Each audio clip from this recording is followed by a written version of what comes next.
पाकिस्तान को चेताइला America. America कहिला भारत उपरे आउ आतंकवादी आक्रमण अत्यंत समस्याजनक हेब।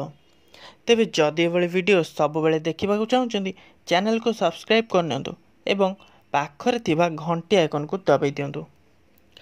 भारत उपरे आउ आतंकवादी आक्रमण हेले ताहा अत्यंत समस्याकारक हेब बोली कही आतंकवादी भिआउथिबा व्यक्तिमानक विरोधरे निरवच्छिन्न प्रामाणिक और स्थायी पदक्षेप ग्रहण करने को युक्तराष्ट्र अमेरिका पाकिस्तान को कही।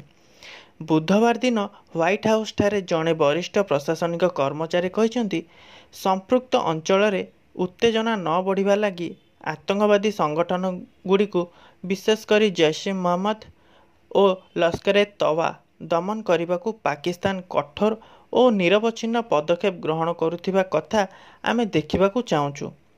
एही संगठन गुड़िक विरोध में पाकिस्तान निरवच्छिन्न निष्ठापर उद्यम न करने जोगु जदि आ कौनसी आतंकवादी आक्रमण हुए तेबे ताहा पाकिस्तान लगी अत्यंत समस्याजनक हेबा सह पुणी उत्तेजना वृद्धि कराइब, जहा दुई देश पई विपज्जनक हेब।